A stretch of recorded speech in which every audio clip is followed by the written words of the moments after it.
Hello, students. I wanted to give a recording of our message this week just to make things a little bit clearer because I've gotten a couple emails, and chances are if a couple people have questions, then lots more do, and they're just not emailing me or voicing them. So I want to start off by talking about my normal announcement information, which is where we've been and where we're going. So last week was week 13, and I do see that many of you have taken the quiz from last week, and you've also posted in the discussion board on Pound Elliott Hughes or the Rhythms and Poetry video. So I'll look forward to giving you feedback on that post this week. However, my feedback probably will not come until later in the week. I'm guessing about Thursday or Friday, just because of how my schedule is looking this week. So you'll get the feedback on that then. For next week, if you'll see here, I kind of scrolled down on our calendar. This week that we're on now is week 14, so we're almost finished. Woohoo! And for this week, you want to read the short stories Recitative, Woman Hollering Creek, and Drown. And now, if you're looking for these stories, sometimes people have a hard time finding them. These are you want to look in the index, and these are probably in volume D or E. I think even E, the last volume, is where these three stories are. So you might want to start by checking the index there. And if you ever have a hard time finding them, you know, most of these stories are popularly anthologized, and so you can Google them and often find them, or you can email me, that's fine if you're having trouble, and I'll try to be more specific. I don't usually put the page numbers when I list these because we have multiple editions that sometimes come out, and that means that every time we change editions, I have to go back in to every single week and change the page numbers, and so it's just usually easier, and you know, often I miss a page number or something like that, so then it's easier for students to just check in the index. So for this week, you're going to read those three stories, you're going to watch the video, Search for Identity, and complete a discussion post on Recitative, Woman, or Drown, one of those three stories, just like we've been doing. Please look back at the feedback I've given you in past discussion posts, because I really do try to say, okay, you know, you've got this MLA issue where you're not including the author where you need to, or you know, you want to make sure you have a signal phrase, that's why points were deducted. And so if you can correct that issue, then you know, you can get the full points for the discussion posts.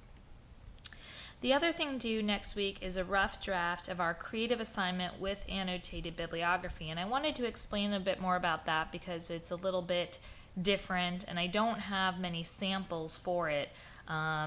The students that I've done the creative assignment with in annotated bibliography before have often been in my sci-fi literature class, and so you wouldn't really recognize the stories that they're talking about, so I don't know if it would be useful to you. The creative assignment, I'm going to scroll over here to our assignment page so you can see. Basically, for this kind of final big assignment, let me move our page up here, hopefully you're being able to see this all right, is you have basically three, well, more than three, but multiple choices as for what you want to do for this assignment. You can compose a literary analysis essay that is just like that first essay we did, where you focus on one story and you compose a debatable, analytical, specific thesis about the work. You can write another comparison contrast essay, just like our last essay, where you write a specific, debatable, interpretive thesis about two works and how they are similar or how they are different. And with, or you can do one of the more creative assignment choices, where you rewrite one story but in the style of another. So style is something that was often talked about in ENC 1102.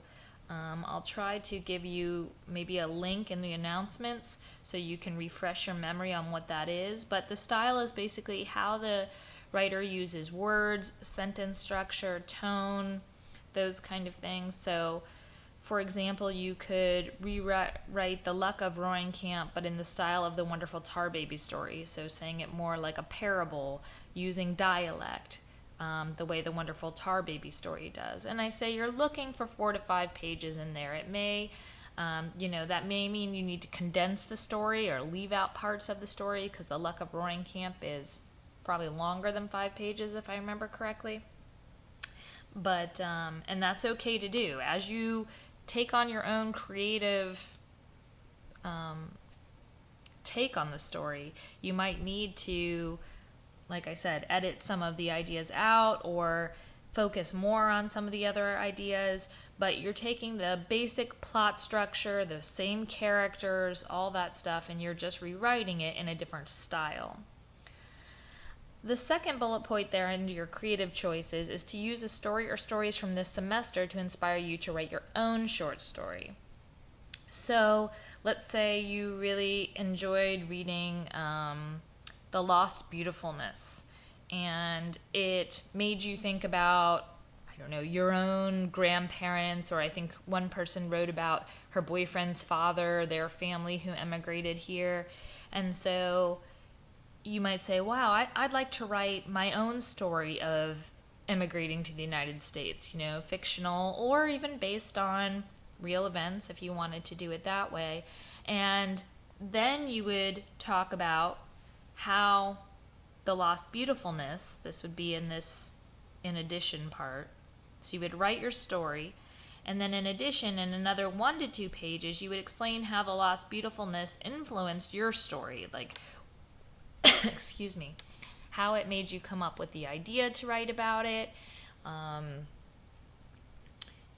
what maybe there were characters in that story that made you think of the characters in your story. There are a lot of ways that stories can influence us. It doesn't have to be just specifically through plot. It could be through character, it could be through setting, and it can be more than one story. So maybe you really liked The Lost Beautifulness and you also really liked The Wife of His Youth, and those made you think about, marriage as well, so immigration and marriage, and so you wanted to write a story that had those two components in it. Well, you could, and then you would just write kind of how those stories provoked you, why they stuck in your brain, or how they kind of connected to your creative work. You can also, if you prefer, write a paper that ranks the top 5 stories you have read this semester with a detailed explanation of why each story falls where it does, and this should be minimum 4 pages long. So what I'm asking here is your criteria. So not just I liked it, it was easy to read, or maybe maybe easy to read is one of your criteria, but I expect you to develop those ideas, in almost a page per story as to explaining why is this the best story we've read this semester?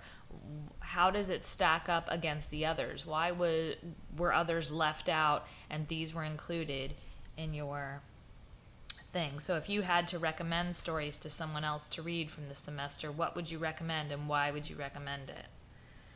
And then another choice is to rewrite one of the stories we've read so far from a different point of view. So if you wanted to rewrite The Yellow Wallpaper, but you wanted to write it from John's perspective, so instead of the I, we would have no interior understanding of the wife, but we would see what John thinks of her and what he thinks. And so you would keep the basic plot structure, and again, you may not be able to do it in 5 pages, so you may need to leave some things out and focus on a scene or a section of the story rather than the story itself.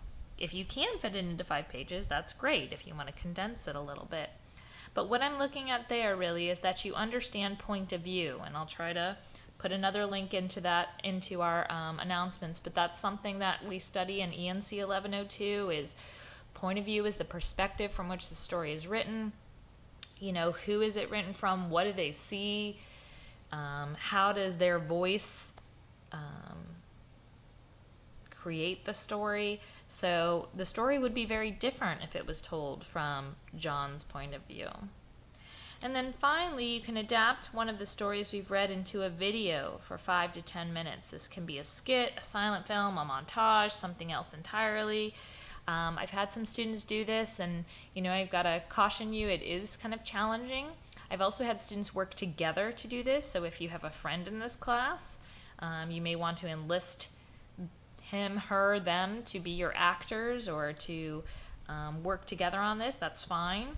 And you can submit one film for both of you, but then I expect each of you individually to include at least 2 pages explaining the process of adaptation, and that would be unique to you. You would be writing that without, not as a partner or not as a group.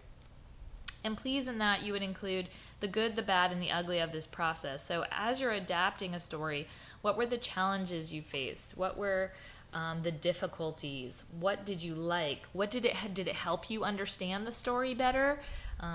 Did you focus on one specific scene that you wanted to put into film? Because often it's really difficult to create a video that tells the whole story. For instance, if we take the Luck of Roaring Camp or the yellow wallpaper, if you were going to tell that whole story in film, I imagine it would take a lot more than 10 minutes. So you may just want to focus on a scene. Maybe it's too hard to include the whole thing in a video, but that's what I want to know in your write-up. No matter which of these you choose, the literary analysis essay, the compare contrast, or one of the creative assignments, you should include an annotated bibliography with it. And this is just like a works cited list, but it's all the sources you read in preparation for your assignment, not just those that might make it in to your paper.